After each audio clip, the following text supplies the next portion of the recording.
आधुनिक काल में ये खूंटियां गायब हो, पर जिंदगी तो ना जाने समय समय पर कितने ही प्रकार की खूंटियों से बंधी ही रहती है।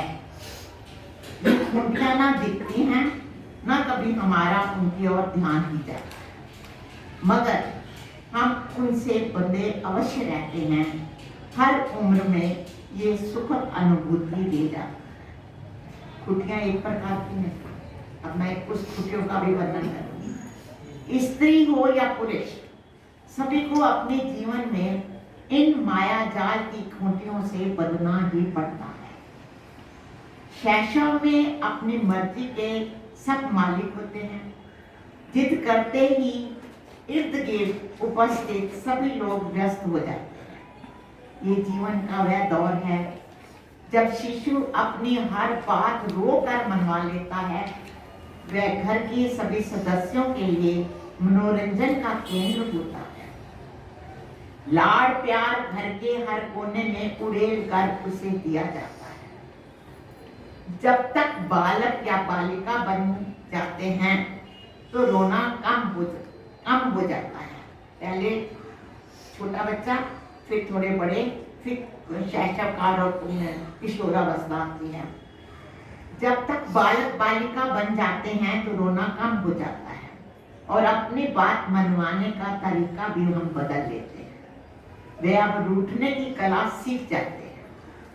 वे अब भी घर के सदस्यों के लिए आकर्षण का केंद्र बने हैं। किशोरावस्था में आते आते किशोर और किशोरियों का घर में कम और बाहर अधिक समय व्यतीत होने लगता है।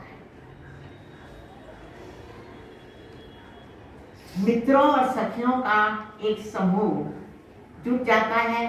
समय व्यतीत करने के लिए मित्र पर्याप्त होते हैं। उनके चर्चे के विषय, हंसी ठिठोली सब कुछ अलग ही हो जाता है। गपशप मारने के लिए कभी सड़क पर, कभी टपरी पर और कभी किसी स्थान पर इकट्ठे होकर उत्तम स्थान का चयन कर लेते हैं। किसी को किसी के घर जाने की आवश्यकता नहीं होती और ये किसके लिए होता है? सिर्फ किशोरों के लिए। किशोरियां जो है एक दूसरे के घर में आकर या कहीं झुंड बनाकर इकट्ठी होकर अपने मन की बातें कर सकते हैं। हमारे जमाने में हम साइकिल हाथ में थामे घंटों किसी पुलिया के पास एकत्रित हो जाते थे। आज दृश्य थोड़ा बदला है। किशोर अब मोटरसाइकिल रोककर गपशप करते रहते हैं। किशोर अवस्था में घर मात्र भोजन और शयन का स्थान रह जाता है। किशोर अवस्था में घर मात्र भोजन और शयन में सोने का स्थान रह जाता है। माँ के साथ दिनचर्या पर थोड़ी बहुत बातचीत हो भी जाए, और कुछ घरों में तो पिता की व्यवस्था में अपनी संतानों को नियमित बैठकर किसी प्रकार की बातचीत होना भी संभव नहीं होता।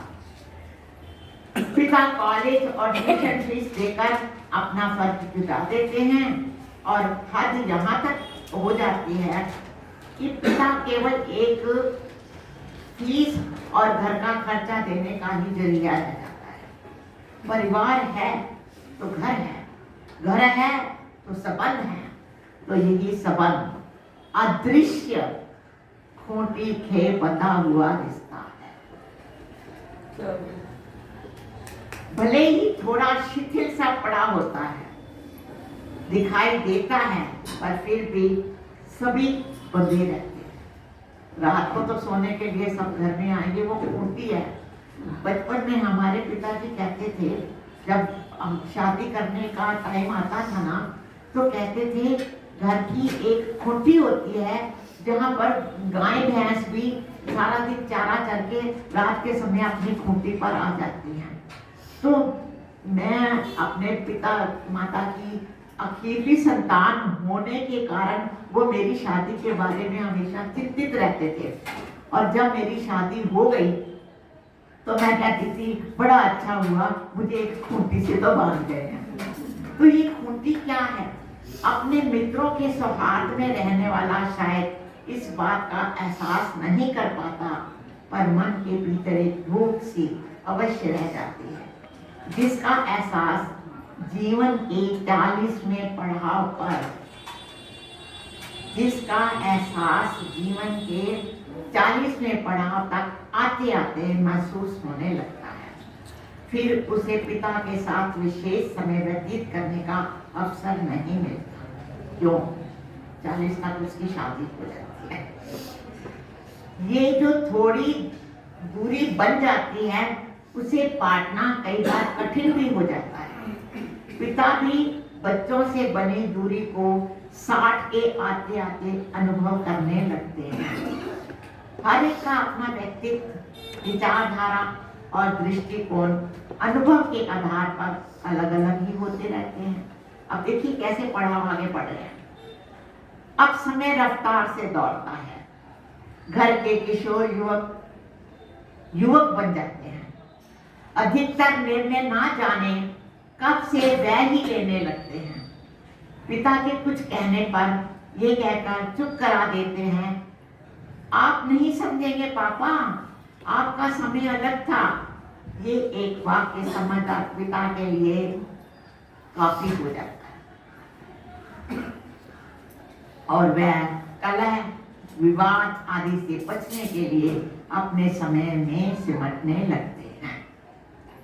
माता पिता संतानों के जीवन में हस्तक्षेप करना बंद कर देते हैं। नहीं करते तो कर दो। माता पिता संतानों के जीवन में हस्तक्षेप करना बंद कर देते हैं और अपने आनंद और वात्सल्य की क्षुधा मीन्स जो प्यास, जो लालसा रहती है, तृप्त करने के लिए नाती पोते के साथ समय व्यतीत करते हैं।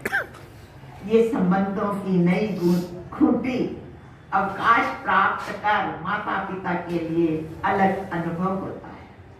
वह अपने नाती पोते के साथ एक सुखद संबंध कायम कर जीवन में एक अद्भुत आनंद के लिए भागीदार होते हैं। इस खूंटी में कलह, विवाद, मतभेद के लिए कोई स्थान नहीं होता है। उनकी अनंत जिज्ञासाएं और प्रश्न जीवन के अंतिम पड़ाव में वृद्धजनों को अलौकिक सुख दे जाते हैं। जीवन के अंत में यही खूंटी सबसे सशक्त और आनंददायी होती है। जीवन परिपूर्ण प्रतीत होने लगता है और हम सोचते हैं अब हमें संन्यास ले लेना चाहिए या वानप्रस्थी बन जाना चाहिए। इसी में हमारी भलाई है और यही इस खूंटी का जो विशेष तरह से एक संदेश है। धन्यवाद।